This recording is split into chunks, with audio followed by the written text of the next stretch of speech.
Alors regardez, je vous montre quand même quelque chose. Là, j'avais mis le tuyau de gaz pour pas qu'il nous traîne dans les pattes. Donc je l'avais coincé là-dedans. Et ma copine, quand elle fait l'Armaflex, regarde, elle coupe autour. Tu vois, des fois c'est pas mal. Hein. Allez, on continue.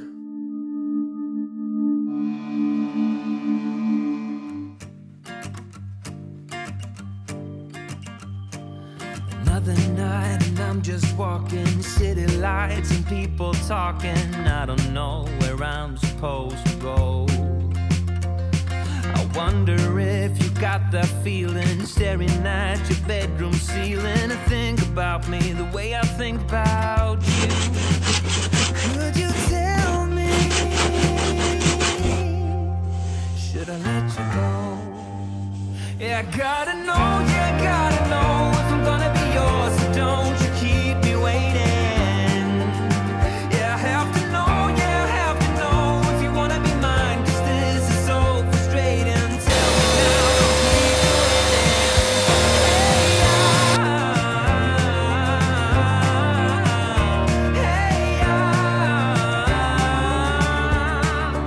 These four walls get so depressing. I'm so tired of my second guessing, reading every text you sent just one more time. It's quiet when we both are sober, but 2 drinks in and we start all over again, and it feels so right. So just tell me.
I'm used to give all I have. I'm used to get nothing back. Wherever I go, it's the same. There's no excuses, no one to blame. Sometimes I can understand how it can be so hard to stay out of pain. But with you saying, would you call me on the midnight train? You come over when nothing's right. Would you hold me tight in the rain, even as we're having a fight?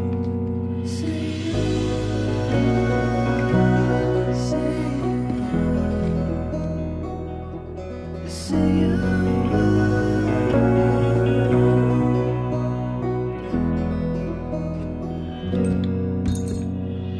I'm used to give up 100 times. It's never been worth it, but now there is so much to say. This time it is different.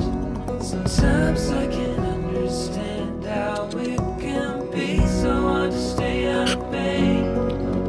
But with you everything has changed, even though we both stay the same. Would you call me on the midnight train? Would you come over when nothing's right? Would you hold me tight in the rain, even as we're having a fight?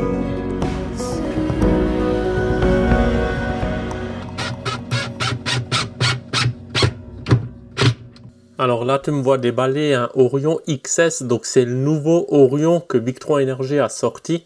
Il est beaucoup plus performant que l'ancien, il a un taux d'efficacité meilleur. L'ancien, on était aux alentours de 80%, il me semble.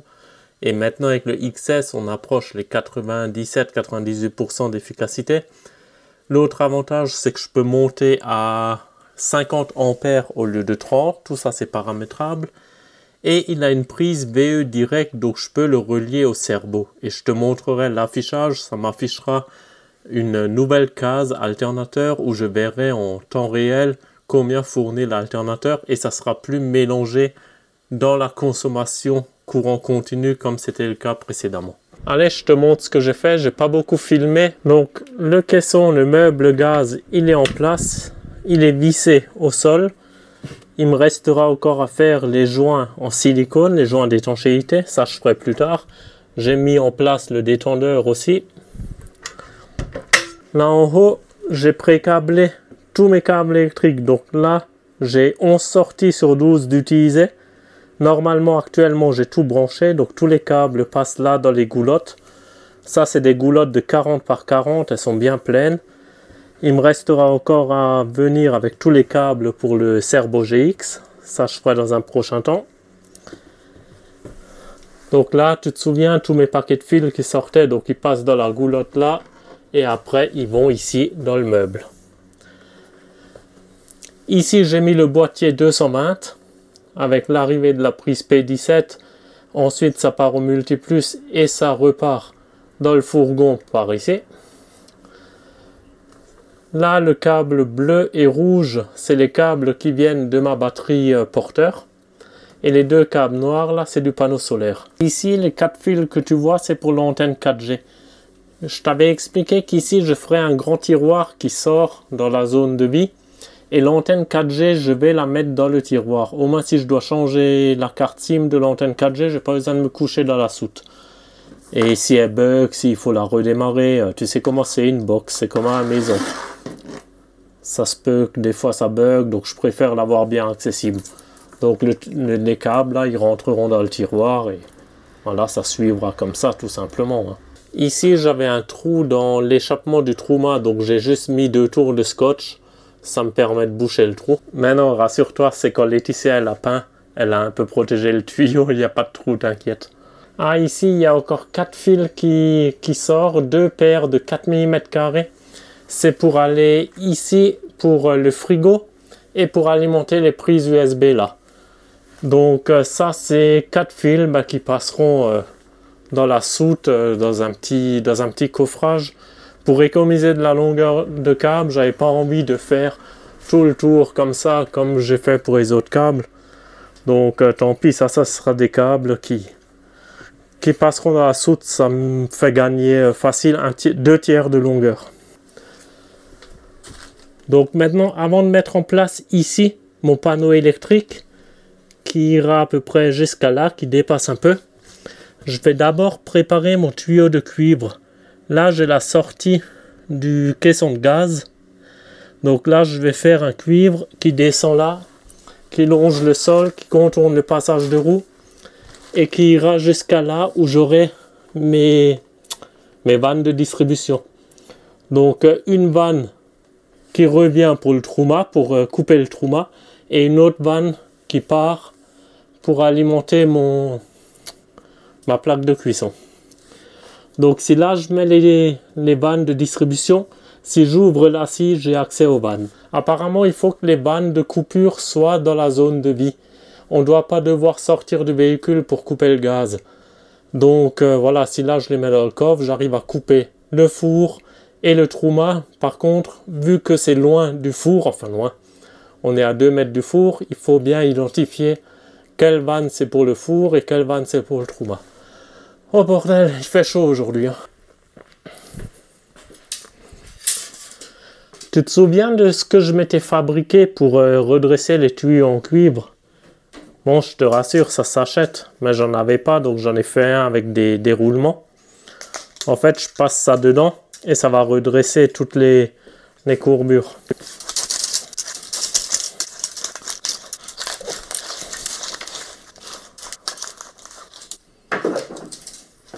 Voilà, tu vois le principe, c'est déjà un peu mieux. Bon, Il marche moins bien que ceux que tu achètes, mais voilà. Pour m'en servir une fois, j'avais pas envie d'en acheter un. Alors concernant le cuivre cuit, quand vous utilisez des raccords olive, il faut insérer un fourreau dans le tuyau en cuivre. Ça évite que le tuyau s'écrase quand l'olive serre le tuyau en cuivre. Je te mets une photo du fourreau, à quoi ça ressemble. Par contre, pour qu'il s'enfonce correctement, il faut bien ébavurer le tuyau en cuivre, sinon on t'en chie pour le foutre dedans.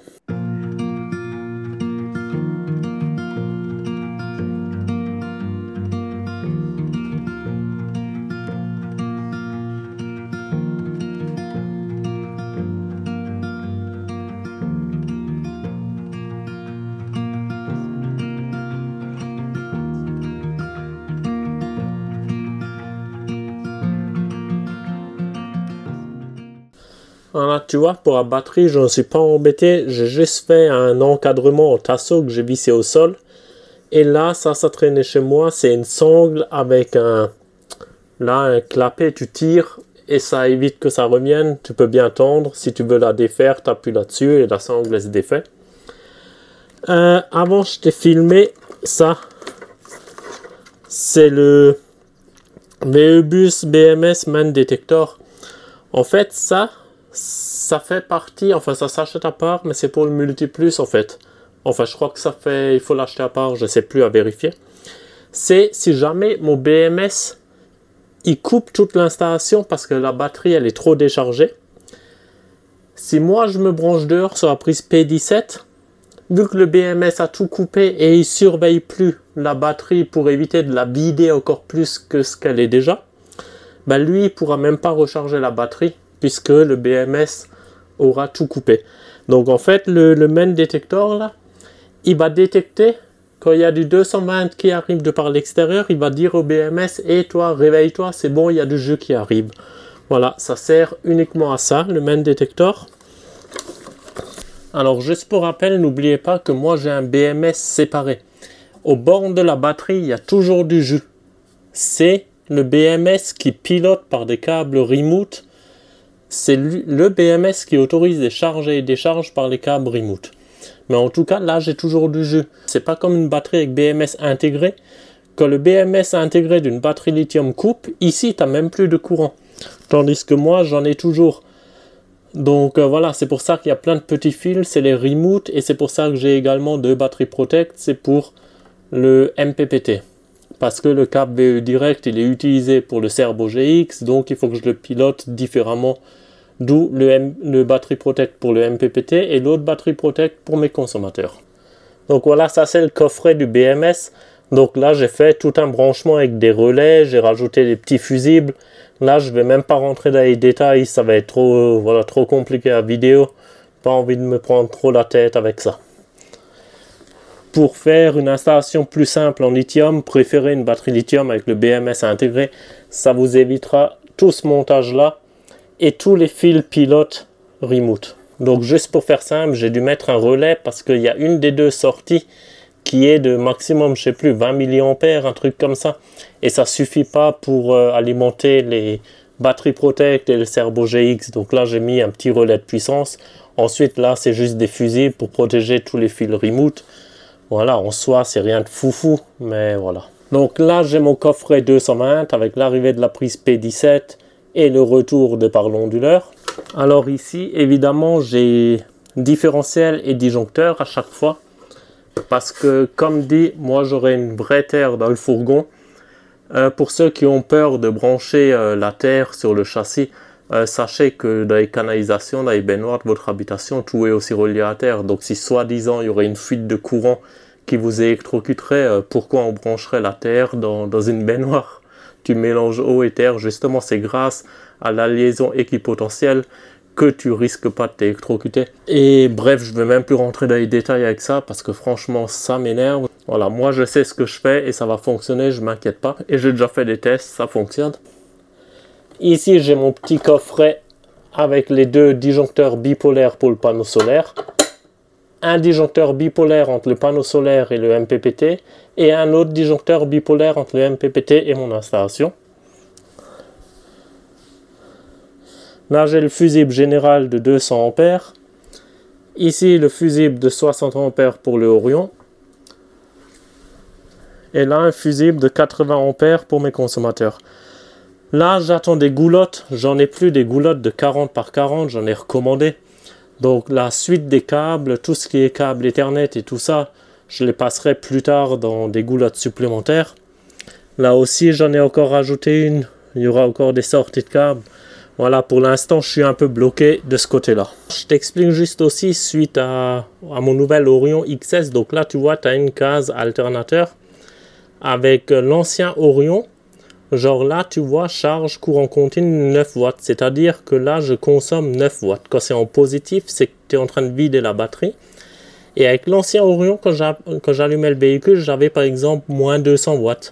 C'est-à-dire que j'envoyais 200 watts dans la batterie. Donc il fallait faire la différence entre ce que tu consommes et voilà. Tandis que là, c'est vraiment écrit à part. L'alternateur ici et là, ce que je consomme. Ici, ça sera jamais en négatif. Puisque voilà, l'alternateur, la puissance, elle est écrite ici. Là, c'est vraiment juste ce qui sort et là, c'est ce qui rentre. Voilà. Pour ceux qui ont un vieux Orion, vous savez de quoi je parle. Donc là, voilà, nouvelle interface, c'est tout propre. Là, j'ai l'arrivée par l'alternateur, il y a 0. Panneau solaire 9 watts parce que la batterie est pleine. Ici, il y aura toutes mes sondes de niveau, genre là, eau douce. Ici, j'aurai toutes mes sondes de température. Et là, il y a une autre vue et à chaque fois, on peut appuyer dessus pour avoir plus d'infos. L'historique aujourd'hui, j'ai produit 490 watts. Donc voilà, c'est franchement bien foutu. Avec mon BMS, le modèle là, c'est le V1 je crois. Maintenant ils ont fait la version 2. Mais avec la version 1, il me fallait quand même là la commande du multiplus pour l'allumer et l'éteindre. Parce que regarde, si j'appuie là, parce qu'il y en a plein, ils me disent avec le Cerbo GX je peux allumer et éteindre l'onduleur. Maintenant, pas avec le vieux BMS. Regarde ici, on, qu'est-ce qu'il me dit? Ce réglage est désactivé lorsqu'un multicontrôleur numérique est branché. Donc tu es connecté. Donc tu vois bien, avec le BMS, le vieux BMS que j'ai, il me faut absolument ça pour piloter l'onduleur. Si tu mets le BMS version 2, je te mets une petite photo, tu n'auras pas besoin de ça. Tu pourras régler le courant d'entrée et tout directement sur le Cerbo GX. Ici, tu pourras limite de courant réseau changer. Là, j'ai à 16 ampères. Tu pourras également le faire sur le multiplus et même à distance si tu es connecté comme moi sur une antenne 4G. Mais bon, comme dit, je ne vais pas changer le BMS. Donc moi, j'utilise ça. Ça fonctionne très bien. Mais en tout cas, là, je peux rien faire. Alors, pour tous ceux qui se posent la question, pourquoi j'ai choisi un BMS externe? En fait, c'est pour les capacités de charge et décharge qu'accepte une batterie lithium avec BMS séparé. C'est beaucoup plus élevé. Et niveau durée de vie de la batterie, voilà, elle vaut cher, elle vaut 1200 balles la batterie, je crois, plus le BMS. Voilà, t'es à un ensemble de 1500 € à peu près. Pour 200 ampères-heure, c'est franchement beaucoup. Mais je sais que dans 15 ans, elle fonctionnera encore. Ce qui n'est peut-être pas le cas avec une batterie lithium avec BMS intégrée. Et sans oublier les capacités de charge et décharge que je peux lui mettre dans la gueule. Elle accepte maximum jusqu'à 2C en charge et 2C en décharge. Mais conseillé uniquement. Donc voilà, avec 90 ampères-heure le multiplus plus le reste, voilà, je suis à 100 ampères max de décharge. Donc je suis dans la plage conseillée, même si on pourrait monter à 200 ampères. Je mets la dock là, mais c'est énorme ce que ça accepte au maximum. Donc là, voilà, prochaine étape, je vais continuer de tirer des câbles. Ensuite, mettre le Truma. Par contre, j'ai fait une petite connerie pour le caisson de gaz. Allez, viens, je t'explique. Donc pour le caisson de gaz, si tu n'as pas vu la dernière vidéo que j'ai faite, j'avais prévu de faire un faux plancher parce que mon trou, il est ici de 100 cm². Et vu qu'il a une forme bizarre, je ne trouve pas de grille de cette forme-là où il y a écrit aération, passage d'air, 100 cm². Donc j'avais pensé faire un faux plancher avec une grille sous la bouteille de 150 cm². Mais j'ai appelé Caligaz, ça passe pas. Il faut pas qu'il y ait une poche de gaz qui puisse se former dans un autre compartiment. Même si ça fait partie du caisson de gaz, voilà, il n'accepte pas. La seule condition, c'est si tu mets un tube. Genre, tu as ta grille, tu as un tube, un conduit tout droit, et en dessous le trou d'évacuation, ça c'est ok. Mais pas dans mon cas là. Et concernant les bouteilles de gaz, il faut les rehausser de au moins 1 cm, 1 cm et demi à 120 degrés pour que le gaz il puisse passer sous la bouteille. Donc là, ça va m'obliger à faire un deuxième trou à côté. Donc là, dans le trou existant, je vais essayer de trouver une grille carrée de 50 cm². Et à côté, je vais refaire un trou de 50 cm². Donc j'aurai bien mes 100 cm². Et la bouteille de gaz, je vais faire un support. Donc 3 supports à 120 degrés, rehaussé de 1,5 cm. Et au moins tout est ok pour l'évacuation des gaz. Donc voilà, petite modif. Donc merci à tous ceux dans les commentaires qui m'ont mis le doute. C'est grâce à vous que j'ai appelé Caligaz. Donc franchement c'est cool. Et si ça peut servir à d'autres, donc faites pas la même erreur. Voilà, faites bien une grille de forme standard. Achetez limite d'abord la grille avant de faire le trou dans le plancher. Donc voilà, ça a plutôt bien avancé je trouve. Donc prochaine étape, ça sera sûrement la mise en place du troumage. Je veux finir tout ce qui viendra ici avant d'attaquer l'autre côté avec la cuve. Donc mise en place du trouma et après voilà la cuve dans un prochain temps et après je compartimente la soude, je ferme ici avec un panneau. Concernant le lit, donc j'ai 2 poutres Ikea, je t'explique comment que j'ai prévu de faire au bout. Donc mes 140 cm pour le lit, ça va pile à l'endroit où il y a le meuble ici. Et là, vu qu'il y a la coupe en biais du fourgon, je ne pouvais pas mettre la barre Ikea. Donc en fait, j'en ai une là-bas, une au milieu. Et en guise de 3e poutre, ça sera le meuble. Donc là, il y a le meuble qui va jusqu'à là. Ici, ça sera fermé pour ma réserve d'eau. Et entre, là, il y aura une traverse. Donc là, je ferai une bande en Plattenladen, en plaque et chaîne, pour que ça aille avec mes meubles plus tard et tout. Donc là-dessus, il y aura un tasseau, une latte, avec les lattes du lit qui rejoignent la poutre du milieu. Et ici, une bande de 10 cm en double épaisseur, épaisseur 30, sur à peu près 8-10 cm, qui monte un peu plus haut que le meuble pour cacher les lattes du lit. Donc voilà, sur cette distance, je ne suis pas inquiet, ça tiendra largement. Et là, il y aura quelques vis apparentes pour pouvoir enlever la poutre. Au moins, si j'enlève mes 2 barres Ikea, plus ici ma poutre, ben, j'ai un accès libre pour tout ce qui est maintenance ou modification future.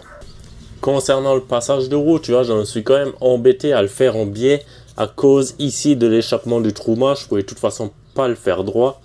Donc, pas grave, j'ai tout fait en biais. Ça, c'est plutôt bien fait. Laetitia, elle a peint les murs. Tu as vu ça en début de vidéo. Donc là, il y a la première couche. Il y en aura encore une deuxième vraiment à la fin des travaux. Plus ou moins à la fin. Tout ce qui est dans la soute, là, on a déjà mis 2 couches. Mais là, on ne cherche pas un rendu parfait. Voilà, tout ce qui n'est pas visible, on ne va pas chipoter. De toute façon, une fois que tout est équipé ici, voilà, on ne verra plus rien du tout. Mais sur les murs apparents, les grandes surfaces, ou par exemple là, il y aura encore une couche. Tu vois, c'est pas parfait, il y a encore des petits trous de vis. Voilà, on n'a pas mis l'enduit gras comme on s'est appliqué pour faire les murs là. Là, tu vois, il n'y a plus de trous de vis, rien du tout. Mais là, voilà, c'est un peu plus de l'ébauche pour dans un coffre d'assises ou pour dans une soute, ça nous convient largement. Ici, évidemment, je mettrai des baguettes en chaîne pour finir tout l'encadrement ici. Donc voilà, vidéo peut-être un peu différente de ce que j'ai l'habitude de poster. J'ai beaucoup travaillé, j'ai plus filmé sans parler et je te fais un récap en fin de vidéo. Voilà, dis-moi si tu préfères ce style de vidéo ou les anciennes. Mais voilà, moi ça m'a permis d'avancer en fait beaucoup plus vite. De juste filmer, de bien avancer et de moins détailler étape par étape. J'espère que je donne encore assez d'infos, je sais pas. Dis-moi vraiment ce que tu en penses en commentaire. Et pensez à regarder dans la description, il y a souvent des liens et tout ça. Comparez toujours les prix comme d'habitude. Mais voilà, si vous achetez ou si vous achetez autre chose, ça permet de soutenir la chaîne. Voilà, vous, ça vous change rien au prix final. Suffit de cliquer sur les liens en description. Et voilà, bon, vous savez comment que ça marche. Allez, à peut-être jeudi prochain pour la suite. Bon week-end, ciao ciao.